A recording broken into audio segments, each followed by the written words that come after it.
Kelly, and welcome back to Mama Needs a Goal. Thank you so much for joining me today, and if you're new here, welcome, welcome. So friends, it is still Crocktober, and I have another Crockpot recipe for you. Today we are making Crockpot gumbo. I love gumbo, but I've never made it before.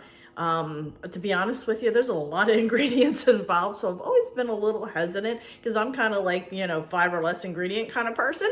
But anyway, I decided I am going to make it. So I thought, let's go ahead and share it for Crocktober. I found this recipe over at, I'm reading the paper, Stay Snatched. I will link the recipe in the description box. So please go over to share the love and visit their site. I would appreciate it. So I will quickly go over all the ingredients, get everything prepped, and we will get started. So let's turn the camera around and see what we've got going on here. All right, my friends, as you can see, there is a lot. So I'm gonna start up here. We're gonna be using some thyme, some diced tomato,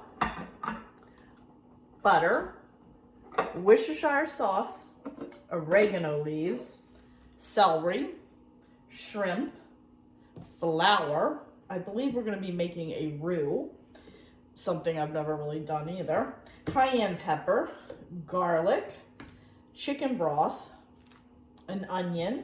I have some andouille sausage. I have some chicken breast, salt, olive oil, pepper, basil, Creole seasoning, and okra. I told you, friends, it was a lot. A whole lot. So I'm gonna go ahead and get everything prepped to make this a lot easier so we don't have a 30-minute video. Or actually, with all these ingredients, it'll probably end up with an hour video. So I'm gonna go ahead, get everything prepped, and then we'll get started cooking. And just like that, we're ready and prepped. We're gonna go over to the stove, cook our andouille sausage, and then start our roux. All right, my friends, we're going to cook our sausage. I have 10 ounces of andouille sausage here. We're gonna heat the pot up for a second here, and then we're gonna cook this for about 3 to 4 minutes, and then we'll remove it and then get our roux started. I don't need to put anything in the pan because the sausage, is always a little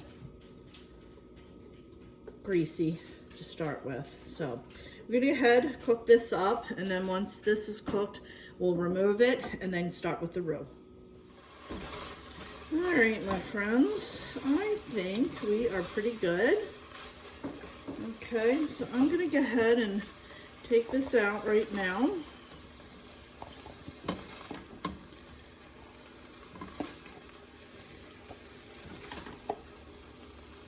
Probably be easier with a spoon, huh? A whole lot easier with a spoon, I bet.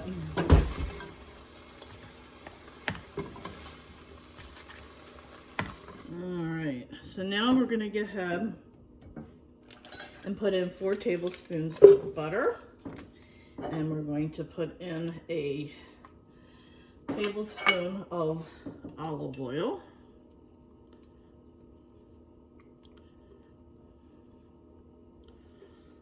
Okay. Put the lid on upside down, and we're going to go ahead and melt this up real quick. And I find to go ahead and get your ingredients already over here because you're going to have to do a lot of stirring with this roux. So I have all my ingredients prepped. All right, my friends, while my butter's melting, I'm going to quickly go over my ingredients that's going to be going in the roux. I find it a lot easier to measure it out ahead of time because I get a little confused when I have a ton of ingredients. I have my flour over here that's going to go in the roux, and then I have here, I have a ½ a teaspoon of thyme, I have 1 teaspoon of dried basil, a teaspoon of oregano, I have a tablespoon of Creole seasoning, I have 3 cloves of garlic, and I have a teaspoon of cayenne pepper. So all of those are going to go into my roux, but I have it measured out, like I said, just to make things a lot easier for myself. Okay, so now that my butter is melted, All right, so we're gonna go ahead and start with 1 tablespoon of flour, and I'm going to whisk that in, get it stirred up really well. I think I'm just gonna use this to make it easier since it's not that deep. I just wanna make sure that we get that flour and all those lumps out. Okay, and then I'm gonna go ahead, we're gonna do a total of 4 tablespoons. So I'm adding in the second one. And we have 2 now. Just getting that all mixed well. All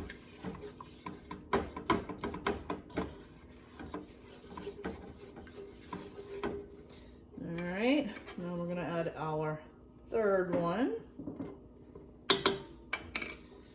Making a mess on my stove top, but that's okay. Cooking like my husband. All right, well, you can really see that thickening up. Can you see that, friends? Can you see that? Look at that. Oh. All right, and then I'm gonna add my 4th and final tablespoon. All right.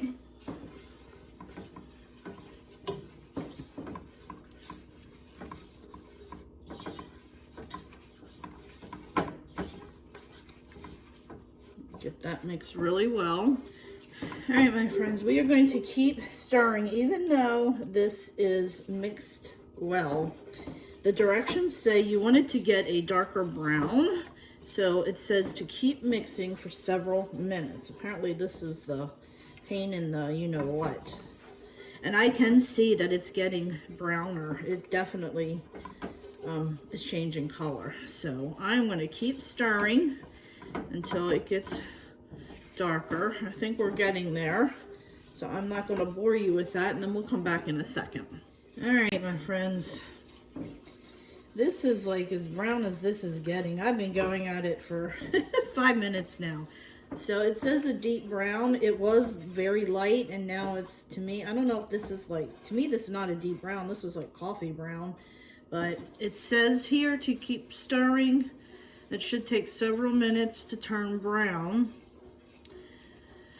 Then they said this is the most important step and requires patience. If you stop stirring before it reaches the dark brown, deep brown, it will cake up and burn. So I think we're okay. This is not caked up, it's not burned.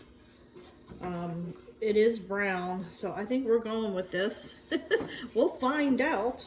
Alrighty, so now we're gonna go ahead and add the onion and the celery. Now this recipe, I did not mention this, also calls for green pepper. My husband's not a green pepper person, so we are not adding it in here, but it does call for it. And like I said, the recipe will be linked below, so you'll be able to get the full recipe. Now I'm just going to go ahead and cook this. We want to cook this for about 2 or 3 minutes, just until the vegetables get a little bit soft. Okay, so then we'll come back and I'll show you the next step. All right, my friends, my veggies are a little soft now. Now I'm just going to go ahead and add in a tablespoon of Worcestershire sauce. Okay.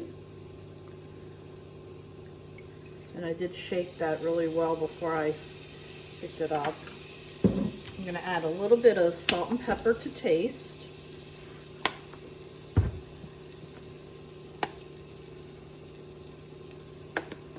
let me give that a good stir real quick.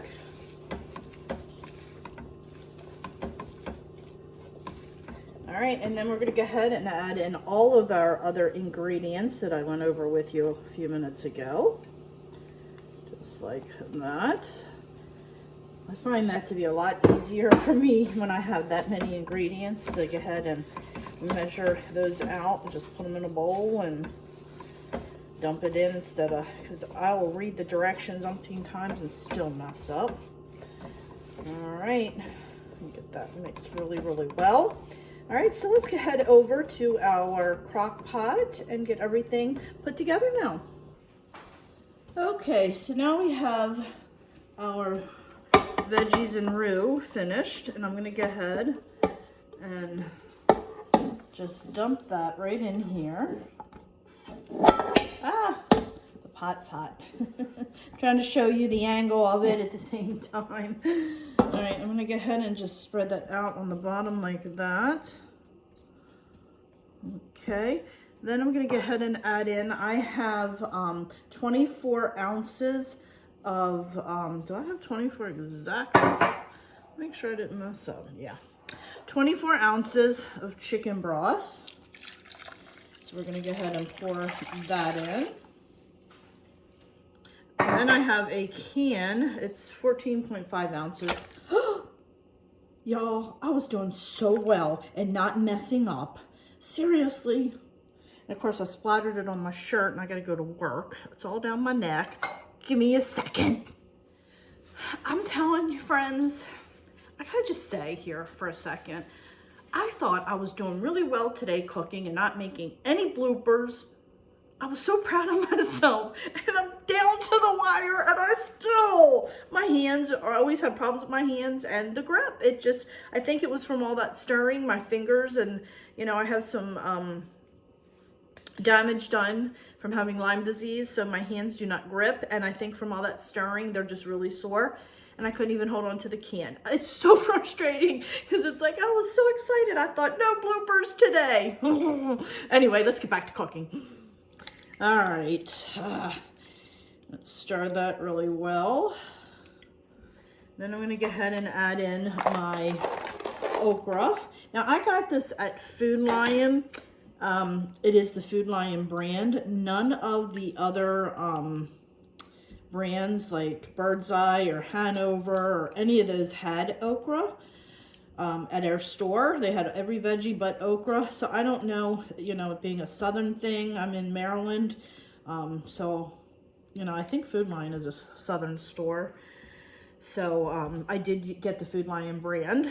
So now I'm going to go ahead and add in our sausage that we had cooked a little bit. And then at the end of all this, I will cook up some rice, and we're gonna put this over rice. Now, I have a pound of chicken here. I am using chicken breasts or rotisserie chicken that I had left over. It's already cooked. It did state in the recipe that you can do this, but it does call for just, you know, regular uncooked chicken breast, and then you take it out and shred it up, but you can absolutely do what I'm doing, the recipe says, so I prefer to do it this way. All right, my friends, it looks good. It looks really, really good. All right,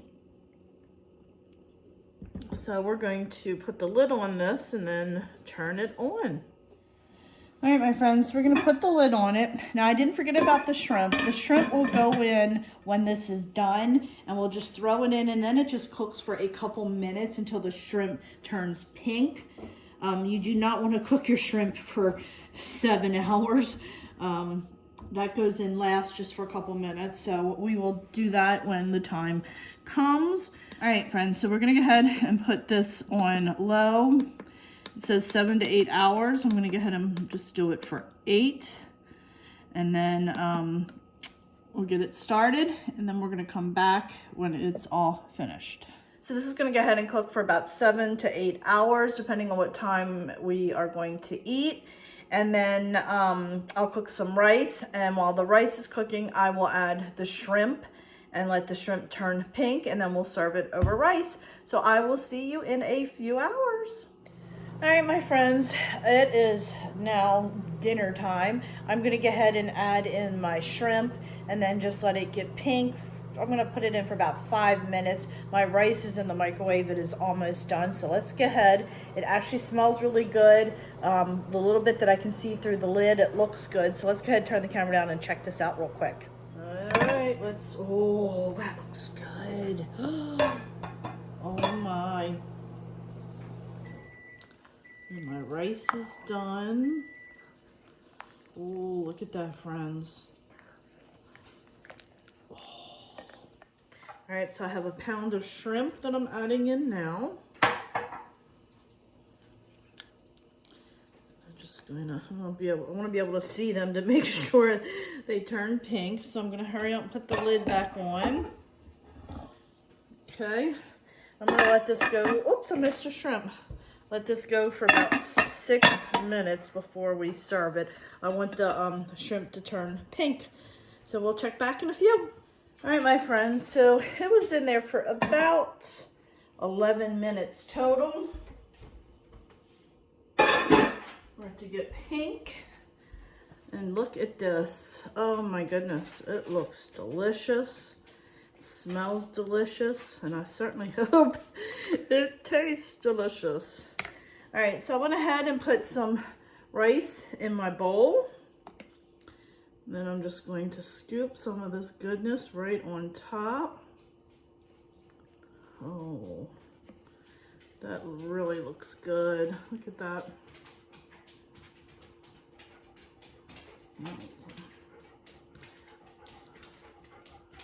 Ooh, delicious. All right, I'm gonna let it cool just a few minutes and then we'll do a quick taste test. All right, my friends, here it is. Let's go ahead and just give this a quick taste test. I want shrimp and all of that goodness.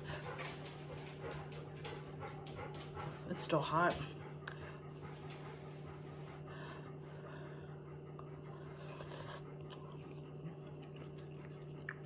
Mmm.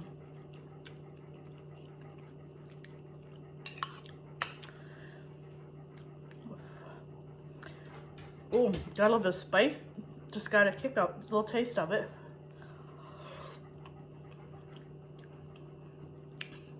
It's good, friends. It is spicy. Not spicy like you can't handle spicy, but I can definitely taste the cayenne pepper in there. Definitely want a little bit more juice on it though, to be honest with you. The rice soaked it up really quick. So I'm putting a little bit more juice on there. I like it. I like the heat. I definitely like it. It's just the perfect amount of heat. I like it. I like it. I like it. Yay. Yay, yay, yay. So anyway, friends, that'll do it for today's video. If you like this video, please give it a thumbs up. And if you haven't already subscribed, hit that little subscribe button because it does help me out. And if you end up making this recipe, please let me know in the comment section below whether you liked it or not. You know, when I make a recipe, everybody's not going to love what I love. You know, a lot of times my own family members don't like what I end up making, and I love it. Sometimes I make things that I don't care for, but they enjoy it. So I do love hearing from you. And if you end up tweaking it, I always like to hear that as well, because when I find a recipe, I always read the comments to see how people tweak it. And oftentimes, pretty much most all the time, I end up taking some of those suggestions and then kind of tweaking it myself. So I would love to hear from you all. So anyway, thank you so much for joining me. I do appreciate it. I really hope you guys are enjoying Crocktober. I am having so much fun making all these wonderful crockpot recipes. So friends, thanks so much, and I will catch. Oh, and if I didn't say it, please check me out over on Facebook, Instagram, Pinterest, and Twitter, because I am active over there as well every day. So friends, thanks so much, and I will catch up with you next time. Bye.